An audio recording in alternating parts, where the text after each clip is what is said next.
ये कहानी है दो लड़कियों की जो एक दिन एक अनजान लड़के पर भरोसा करके उसके घर तक चली जाती हैं, लेकिन उसके घर में जाने के बाद उन्हें पता चलता है कि वो किडनैप हो चुकी हैं और फिर उन्हें एक घने जंगल में ले जाया जाता है और वहाँ उन्हें बार बार टॉर्चर करके गलत काम किया जाता है। लेकिन क्या वो वहाँ से बच के आ पाएंगी, देखेंगे हम आज की इस पूरी कहानी में। तो कहानी की शुरुआत में हम दो पुलिस वालों को देखते हैं जो गाड़ी से क्रूग नाम के एक क्रिमिनल को ले जा रहे होते हैं और थोड़ी दूर आगे जाने के बाद उनके सामने एक रेलवे क्रॉसिंग आती है तो वो अपनी गाड़ी रोक लेते हैं। लेकिन थोड़ी देर में ही एक दूसरी गाड़ी आकर इनको जोर से टक्कर मार देती है, जिससे दोनों पुलिस वाले बहुत ही बुरी तरह से जख्मी हो जाते हैं। इसके बाद सेडी और फ्रांसिस नाम के दो लोग उस गाड़ी से उतरते हैं जो कि क्रूग के ही साथी थे, जिनमें से सेडी क्रूग की गर्लफ्रेंड थी जो आकर एक पुलिस वाले को शूट करके मार देती है। इसके बाद क्रूग आकर उस दूसरे पुलिस वाले को मारने लगता है और फिर गाड़ी में रखी उसकी बेटी की फोटो उसे दिखाकर सीट बेल्ट से उसका गला फंसाकर उसकी जान ले लेता है। इसके बाद सीन शिफ्ट होता है जहां हम स्विमिंग करते हुए 15 साल की एक प्यारी सी लड़की को देखते हैं जिसका नाम मरी होता है। अब मरी को स्विमिंग का बहुत शौक है और उसकी मॉम एमा भी उससे बहुत प्यार और सपोर्ट करती है। इसके बाद वो अपनी मॉम से स्विमिंग की टाइमिंग के बारे में पूछती है, जिस पर उसकी मॉम कहती है कि इस बार तुम्हारा बहुत अच्छा टाइम रहा और अब ये सब छोड़कर तैयार हो जाओ, हमें वेकेशन पर जाना है। इसके बाद ये दोनों वेकेशन पर निकल जाते हैं, पर उससे पहले वो मरी के डैड जॉन को पिक करती है जो कि एक डॉक्टर हैं। फिर ये लोग बहुत हंसी खुशी वेकेशन के लिए अपने एक गेस्ट हाउस में पहुंच जाते हैं जो कि शहर से दूर एक जंगल में लेक के किनारे पे होता है। इसके बाद वो अंदर आकर अपने सामान वगैरह रखते हैं और वहीं मरी रूम में अपने भाई की फोटो और उसका एक लॉकेट देखकर उसे याद करने लगती है, क्योंकि कुछ साल पहले यहाँ आने के बाद उसका भाई डूब के मर गया था। इसके बाद मरी नहाने लगती है और नहा धोकर फ्रेश कपड़े पहनकर अपने मॉम डैड के पास जाती है और उन्हें कहती है कि वो कार लेकर पेज नाम की एक अपनी फ्रेंड से मिलने जाना चाहती है। लेकिन उसकी मॉम मना करने लगती है, पर उसके डैड कार की चाबी दे देते हैं और कुछ पैसे भी देते हैं। इसके बाद मरी अपनी फ्रेंड से मिलने के लिए निकल जाती है जो कि एक शॉप में कैशियर है। तो दोनों वहां बैठकर बातें करने लगते हैं कि आज की रात वो एक साथ बहुत एंजॉय करेंगे। अब थोड़ी देर बाद शॉप में जस्टिन नाम का एक लड़का इनके पास आता है कुछ सामान और सिगरेट लेने के लिए। लेकिन पेज कहती है कि सिगरेट लेने के लिए तुम्हें एज आईडी दिखानी पड़ेगी क्योंकि तुम अभी भी शायद अंडर एज हो। अब आईडी तो उसके पास नहीं होती है, तो वो उनसे कहता है कि अगर तुम मुझे एक पैकेट सिगरेट दोगी तो तुम दोनों के लिए मेरे पास एक खास चीज़ है जिससे हम पार्टी कर सकते हैं और तुम दोनों बहुत खुश हो जाओगी। जिस पर पेज थोड़ी देर सोचने के बाद मान जाती है, लेकिन जब वो पैसे दे रहा होता है तो उसके एक नोट में खून लगा होता है जिसे वो जल्दी से छुपा लेता है। फिर जस्टिन अपना सामान लेने के बाद पेज और मरी उसके साथ उसके घर के लिए निकल जाते हैं और वहां पहुंचने के बाद पेज मरी को कार में रहने के लिए कहकर वो जस्टिन के साथ अंदर जाती है। अब यहाँ पर मरी इंतज़ार कर रही होती है, लेकिन काफ़ी देर हो जाने के बाद भी जब पेज बाहर नहीं आती है तो मरी अंदर चली जाती है और जाकर देखती है कि पेज जस्टिन के साथ बैठकर सिगरेट पी रही है। तो मरी पेज से कहती है कि देर हो रही है, हमें घर चलना चाहिए। लेकिन पेज उसे बैठकर सिगरेट पीने के लिए कहती है और कहती है कि ये सिगरेट थोड़ी स्पेशल है, तुम्हें बहुत मज़ा आएगा। अब शुरू में तो मरी मना करती है, लेकिन आखिर में वो भी सिगरेट पीने लग जाती है। तभी मरी को उसकी मॉम का फ़ोन आता है जो उसे रात होने से पहले घर आने के लिए कहती है। लेकिन मरी अपनी मॉम से कहती है कि आज रात वो पेज के साथ ही रहेगी। इसके बाद ये तीनों दोस्त मस्त सिगरेट पीते हुए बातें करने लगते हैं और अब मरी और पेज की जस्टिन से अच्छी दोस्ती भी हो गई थी। अब सब कुछ अच्छा चल रहा होता है, लेकिन थोड़ी देर बाद वहाँ क्रूग अपनी गर्लफ्रेंड और फ्रांसिस के साथ आता है। असल में क्रूग जस्टिन के डैड हैं और जस्टिन जानता है कि उसका डैड एक अच्छा इंसान नहीं है, तो वो अपने डैड को देखकर घबराने लगता है। लेकिन यहाँ पे क्रूग कहता है कि वाह कितनी प्यारी प्यारी लड़कियाँ हैं, क्या तुम हमें इनसे इंट्रोड्यूस नहीं करवाओगे। तो जस्टिन मरी और पेज को अपने डैड से इंट्रोड्यूस करवाता है, लेकिन तभी क्रूग जस्टिन को एक मुक्का मारता है और कहता है कि क्या तुम्हें नहीं पता है कि यहाँ पर अनजान लोगों का आना अलाउड नहीं है। और वो कहता है कि हमारी फ़ोटोज़ न्यूज़पेपर के मोस्ट वांटेड लिस्ट में आ चुकी है, पुलिस हमें ढूंढ रही है और तुम यहाँ लड़कियों को बुलाकर पार्टी कर रहे हो। ये सुन के मरी कहती है कि हमें इन सब से कोई मतलब नहीं है, हम इन सब के बारे में किसी को भी नहीं बताएंगे। लेकिन क्रूग कहता है कि तुम दोनों देख चुकी हो कि हम यहाँ पर रहते हैं, इसलिए हम रिस्क नहीं ले सकते। तभी पेज घबराकर भाग के बाथरूम में जाके फ़ोन लगाने की कोशिश करती है और खिड़की के ज़रिए चिल्लाने लगती है। लेकिन थोड़ी देर में फ्रांसिस दरवाज़ा तोड़ के बाथरूम के अंदर आता है और पेज का सर पकड़ के ज़ोर से मारता है, जिससे वो बेहोश हो जाती है। इसके बाद फ्रांसिस मरी के पास आकर ज़बरदस्ती उसका फ़ोन लेकर तोड़ देता है। इसके बाद क्रूक दोनों को गाड़ी में डालने के लिए कहता है और फिर सब एक गाड़ी में बैठकर जाने लगते हैं। गाड़ी पर जस्टिन भी था, लेकिन वो कुछ नहीं कर पा रहा था। फ्रांसिस पेज के शरीर पे गलत तरह से टच करने लगता है। फिर थोड़ी देर बाद एक पुलिस की गाड़ी उनके साइड से गुजरती है, जिसे देखकर वो चिल्लाने की कोशिश करती है, लेकिन फ्रांसिस उन्हें चाकू दिखाकर डरा धमकाकर चुपचाप बैठने के लिए कहता है। फिर थोड़ी दूर जाने के बाद क्रूक अपनी गाड़ी जंगल की ओर मोड़ लेता है। तभी मरी ये नोटिस करती है कि ये लोग तो उसी की तरफ जा रहे हैं जिस एरिया में उसका गेस्ट हाउस है। तो मरी और पेज दोनों खुद को बचाने के लिए गाड़ी के अंदर उनसे लड़ने लगते हैं और इसी अफरा तफरी में गाड़ी का एक्सीडेंट होकर एक पेड़ से जाकर टकरा जाती है। लेकिन इस एक्सीडेंट से किसी को ज़्यादा नुकसान नहीं होता, लेकिन फ्रांसिस की नाक टूट जाती है। अब एक्सीडेंट होने के बाद वो मरी और पेज को मारना शुरू कर देते हैं, लेकिन इसी बीच मौका पाकर दोनों वहाँ से भागने लगती हैं।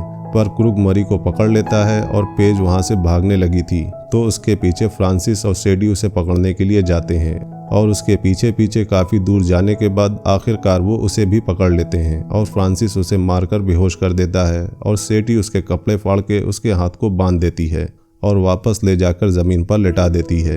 इसके बाद क्रूक जस्टिन से कहता है कि तुम इन दोनों के दोस्त हो तो तुम आकर इन दोनों में से किसी एक के भी साथ रेप करो। पर जस्टिन ऐसा करने से साफ साफ मना कर देता है, लेकिन फिर भी वो सब मिलकर जस्टिन को ज़बरदस्ती पकड़ के मरी के प्राइवेट जगहों पर हाथ लगवाने लगते हैं और उनकी ये हरकतें देखकर पेज क्रूक को गाली देती है, जिससे क्रूक को इतना गुस्सा आता है कि वो आकर पेज के पेट में चाकू मार देता है और उसे वहीं तड़पकर मरने के लिए छोड़ देता है। इसके बाद वो सभी उसे मरता हुआ देखकर मज़े लेने लगते हैं।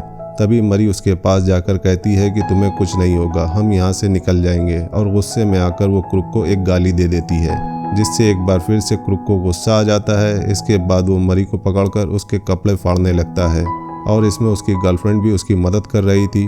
मरी चिल्ला चिल्ला के कह रही थी कि मैं किसी को कुछ भी नहीं बताऊंगी, प्लीज़ मुझे यहाँ से जाने दो। लेकिन वो बेरहम उसकी एक भी नहीं सुनता और उसे पकड़ के घंटों तक गंदा काम करता है और अपना काम खत्म होने के बाद जब उसे छोड़ता है तभी मरी किसी तरह खड़ी होकर एक पत्थर से क्रूक के सर पर मारकर वहाँ से भागने लगती है। पर फ्रांसीसी उस पर गोलियां चलाने लगता है, लेकिन एक भी गोली उस पर नहीं लगती और वो जल्दी से भागती हुई आकर एक लेक में कूद जाती है और वहाँ से स्विमिंग करते हुए भागने लगती है। लेकिन क्रूक और उसका साथी मरी का पीछा नहीं छोड़ते और लेक के किनारे से उस पर लगातार गोलियां चलाने लगते हैं और इससे पहले कि मरी किनारे तक पहुंचती एक गोली उसे लग जाती है, जिससे वो जख्मी होकर वहीं पर बेहोश हो जाती है और तभी बारिश भी शुरू हो जाती है और ये तीनों उसे मरी हुई समझकर उसे वहीं छोड़कर चले आते हैं। लेकिन अब गाड़ी का एक्सीडेंट हो चुका था और फ्रांसीसी भी जख्मी था और ऊपर से बारिश भी हो रही थी, तो वो मदद मांगने के लिए उसी लेक के पास एक गेस्ट हाउस में जाते हैं और ये गेस्ट हाउस किसी और का नहीं बल्कि मरी के मॉम डैड का ही था। अब मरी की मॉम दरवाज़ा खोलती है तो वो कहते हैं कि उनकी गाड़ी का एक्सीडेंट हो गया है, तो मदद मांगने के लिए वो इधर आ गए हैं, तो वो उन्हें अंदर आने देती है। अब क्योंकि मरी के डैड डॉक्टर थे तो वो फ्रांसिस का इलाज करके उसकी नाक ठीक करने लगते हैं और मरी की मॉम कहती है कि आप लोग बारिश की वजह से कहीं जा भी नहीं सकते और आप लोगों के पास कोई गाड़ी भी नहीं है, तो आज रात हमारे गेस्ट हाउस में रह जाओ, जिस पर वो मान जाते हैं। फिर वो इन सब के लिए कॉफ़ी बनाती है और कॉफ़ी पीने के बाद जब जस्टिन कप रखने के लिए किचन में जाता है तो वहाँ फ्रिज पर लगी मरी की तस्वीर देखकर वो समझ जाता है कि ये दोनों मरी के मॉम और डैड हैं। पर वो ये बात किसी को नहीं बता पाता क्योंकि वो मजबूर था और उसे डर था कि उसके डैड मरी के मॉम डैड को भी मार देंगे। इसके बाद वो बाथरूम में जाकर वहाँ बैठकर रोने लगता है क्योंकि उसे इस बात की शर्मिंदगी हो रही थी कि अगर वो मरी और पेज को घर पे ना लाता तो आज वो जिंदा होते। इसके बाद वो फिर से किचन में जाकर मरी का वो लॉकेट जो उसने मरी पर जुल्म होते दौरान अपने पास रख लिया था, वो इस लॉकेट को कप के पास रखकर वापस आ जाता है। इसके बाद मरी की मॉम उन्हें पास के एक दूसरे घर में ले जाकर वहाँ रात गुजारने के लिए छोड़ के चली आती है। अब मरी की मॉम जब वापस आ रही थी तभी हम देखते हैं कि मरी जख्मी होने के बाद भी हिम्मत करके किसी तरह उस लेक के जरिए तैरते हुए घर के पास आ चुकी थी, लेकिन उसकी मॉम उसे नहीं देख पाती और घर के अंदर चली आती है। अब मरी के मॉम डैड जब अपने कमरे में होते हैं तो बाहर से उन्हें कुछ आवाज़ें सुनाई देने लगती हैं, तो वो जब चेक करने के लिए बाहर जाते हैं तो मरी को वहाँ देखकर जल्दी से उसके पास जाते हैं और अपनी बेटी की ऐसी हालत देखकर वो बहुत ज़्यादा डर जाते हैं। इसके बाद वो उसे अंदर लेकर जाते हैं और देखते हैं कि उसे गोली लगी है। लेकिन वो अभी भी जिंदा है। तो एमा गोली निकालने के लिए ज़रूरी सामान लाने के लिए जल्दी से किचन में जाती है और तभी वो मरी के उस लॉकेट को देख लेती है जो जस्टिन ने कप के पास रखा था। जिसके बाद वो लॉकेट लेकर जॉन को बताती है कि जब मरी बाहर गई थी तो ये लॉकेट उसने पहन रखा था और अब ये लॉकेट मुझे किचन से मिला है और किचन में क्रुक का बेटा जस्टिन गया था, जिसका मतलब हमारी बेटी की ऐसी हालत इन लोगों ने ही की है। ये बताते हुए वो रोने लगती है और साथ ही में मरी के डैड भी रोने लगते हैं। फिर जब वो मरी का इलाज करने लगते हैं तो वो समझ जाते हैं कि मरी के साथ बहुत ही बेरहमी से रेप भी हुआ है, जिससे उन्हें बहुत गुस्सा आता है और वो फैसला कर लेते हैं कि अब वो इन सब से मरी का बदला लेकर ही छोड़ेंगे। लेकिन उससे पहले उन्हें अपनी बेटी की जान बचानी है। तो दोनों मिलकर बोट की चाबी ढूंढने लगते हैं। जॉन गैरेज में जाकर चाबी ढूंढता है और बहुत देर ढूंढने के बाद उसे चाबी मिल भी जाती है। वहीं एमा भी किचन में चाबी ढूंढ रही थी कि तभी अचानक पीछे से फ्रांसिस आ जाता है और वो कहता है कि उसे नींद नहीं आ रही थी, इसलिए वो यहाँ आ गया। लेकिन अभी भी उसे नहीं पता था कि एमा और जॉन मरी के मॉम डैड हैं। अब एमा उसे देखकर घबराने लगती है, पर वो खुद को संभालकर उसे बहलाने लगती है और फ्रिज पे लगी मरी की तस्वीरें उसके देखने से पहले हटा लेती है। इसके बाद वो फ्रांसिस को वाइन पिलाने के बहाने दूसरे कमरे में लेकर जाती है। तभी फ्रांसिस चलते हुए उस रूम में आ जाता है जहां पर मरी को उसके मॉम डैड ने रखा था और ये देखकर फ्रांसिस सब कुछ समझ जाता है। पर तभी पीछे से एमा आकर उसके सर पर बोतल मार देती है और इससे उसे ज़्यादा कुछ नहीं होता और ये देखकर एमा जल्दी से चाकू लेकर उस पर अटैक कर देती है। लेकिन फिर भी वो चाकू निकाल लेता है और उसी चाकू से एमा को मारने की कोशिश करने लगता है और तभी वहाँ पर जॉन एक नुकीली हथौड़ी लेकर पहुँचता है और अब यहाँ जॉन और फ्रांसिस की लड़ाई शुरू हो जाती है, जिसमें जॉन उसकी जख्मी नाक पकड़कर उसे तकलीफ देने लगता है। इसके बाद दोनों मिलकर फ्रांसिस को बेसन में डुबाने लगते हैं और इसी दौरान जॉन बेसन का लिड ऑन कर देता है, जिससे फ्रांसिस का हाथ उसमें फंस जाता है और वो चिल्लाने लगता है और तभी मौका पाकर जॉन उस नुकीली हथौड़ी से उसके सर पर मार देता है, जिससे वहीं पर उसकी मौत हो जाती है। इसके बाद जॉन और एमा मरी को बोट में रखकर क्रुक के घर में जाने लगते हैं। अब उन्होंने ये सोच लिया था कि सबसे पहले उन्हें मरी का बदला लेना होगा, लेकिन जब वो क्रुक के रूम में पहुंचते हैं तो वो देखते हैं कि जस्टिन चुपके से क्रुक की गन लेकर वहीं पर बैठा हुआ है।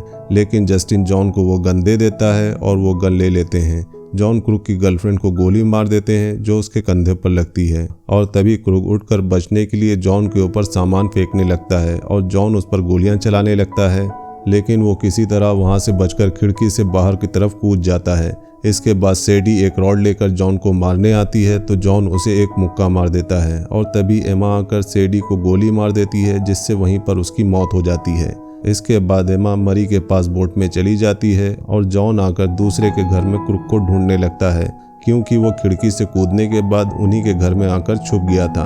अब जॉन यहाँ क्रुक को काफ़ी समय ढूंढता है पर वो उसे नहीं मिलता। तभी जॉन कहता है कि अगर तू मर्द का बच्चा है तो सामने आकर मुझसे लड़।